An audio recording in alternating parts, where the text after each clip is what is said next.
just didn't make any sense. Okay, we'll look forward to 1990. 3 years down the road, we'll find out. We'll see what the verdict is. Okay, Chris, over to you. All right, Bobby, Mel, thank you. A couple of picks, and in the third round, we can't give you all right now because we're recapping them underneath our faces. But a couple of picks that just went by. Green Bay took a quarterback in the third round, Anthony Dilweg of Duke. And just a couple of moments ago, Philadelphia took Robert Drummond, the running back from Syracuse, a guy that Philly certainly didn't have a first-round pick, but maybe they got their value with Robert Drummond. We talked with Commissioner Pete Rozelle a short while ago here, and this is his 30th and presumably his commissioner final draft. We saw the Tom Landry parade. Certainly everything is changing. Tex Schramm leaving Dallas to go now head up the International League. Let's quote our good friend Robert Zimmerman, a.k.a. Bob Dylan. The times, they are changing. And I think that to see Tom Landry go out, to see the commissioner go, I mean, football will be different next year, guys, don't you think? Well, during my career, I certainly played against Landry many times, and the only commissioner I've ever known, as the rest of this league has, is Pete Rozelle, and both of those guys, you know, can't say enough for what they've done for this league. Even though Landry beat me in a Super Bowl, and even though the you don't particularly have to like a guy who beats you, but you certainly respect Tom Landry's ability and the commissioner of this league. And you and Peter are good friends, even though he used to write you the letters about not wearing your socks up high enough with the Broncos, right? Every week.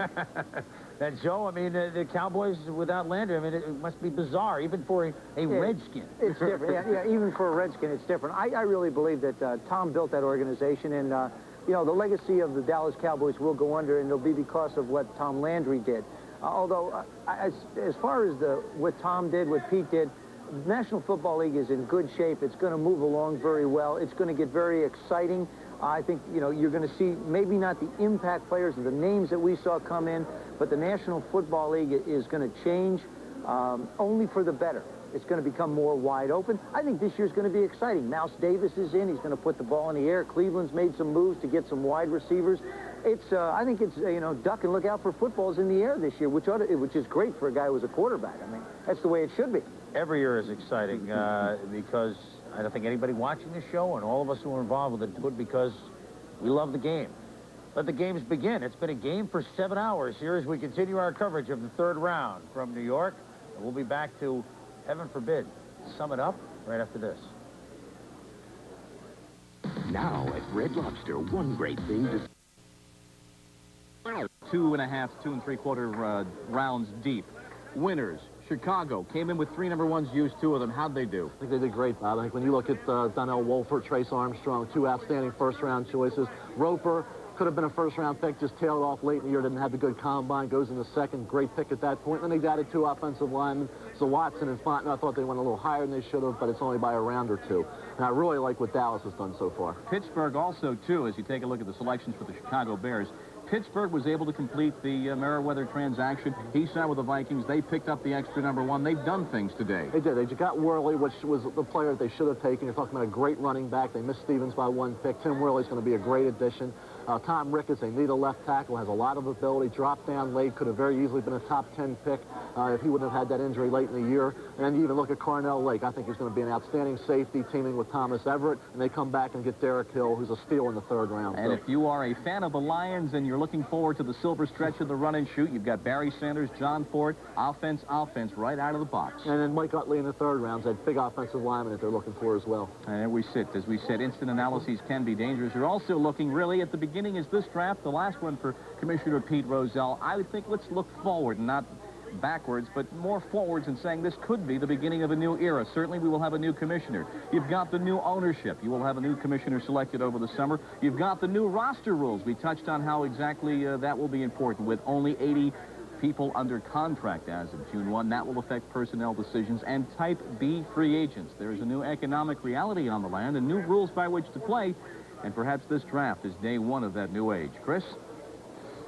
All right, Bobby and Mel, thank you very much. A yeoman's service once again, both of you. And Mel, try and work on the book a little bit better next year, will you? Of course, we're only kidding. Everybody's a fan of Mel's book. All right, who are we a fan of today as far as the drafts go? Myself, Indianapolis for having 1 pick for only the first 2 rounds, getting Andre Rice, and boy, they had to make it a lot better than they thought they did. I admire what Cleveland has done. Putting something on the line there with Eric Metcalf and Lawyer Tillman making some trades. And I think New England, Dick Steinberg got some great value for picking in the middle of each round with Hartley Dykes and Eric Coleman. Tommy, some thoughts? I liked what Chicago did today with Wolford and Armstrong. I like that they got Roper late. He could be a guy that comes on. I have to comment on my team. I thought that the Broncos took what was available. Got the lineman Warren Powers, could be a make-or-break guy, but they got 2 offensive linemen in Hamilton and Wydell that will stand out in front. They got a little more defensive help with the backfield in Atwater. So I like what the Broncos did today. Jim, let me go down the pike to you first. Your thoughts on some winners and some losers today? Well, it always amazes me that Chicago, no matter where they're drafting, what position they're drafting, they always manage to come up with good players across the board and depth. And these teams that complain when you draft low, you can't get good guys. Chicago is the answer to that. I thought their draft was terrific. I mean, quality up and down the line. But my favorite draft was Dallas's. I think they had definite needs to fill, and they filled them, I think, with good players. The last one being Rondi Weston, who's a slugger type. He's more of an inside type, but he could develop. And I think he addressed his needs, and he filled them, and he did a good job. Joe, I agree with Dr. Z. I feel like Dallas had an improved situation, but I like what the Rams did. I think they really took advantage of the picks that they had. You know, they took Hawkins in the first as their first pick. Cleveland Gary gives them that big running back. Stams, the linebacker, is going to help them out. Smith, the defensive lineman, will help them. Then again, Henley, the defensive back, and Robbins, the offensive lineman. As John Robinson said, they had 4 specific areas they wanted to fill. It looks like they got them filled in every area. All right, we have seen just about all of the third round. We hope you have enjoyed our 10th year's coverage of the NFL Draft. For Mel Kiper, Bob Lee, for Vino Cook, for Paul Zimmerman, Tom Jackson, Joe Theismann, for our crew out on the road, Andrea Kramer and Axe and Chris Myers and Kevin Kiley and Jimmy Roberts and Dan Patrick and Al Bernstein.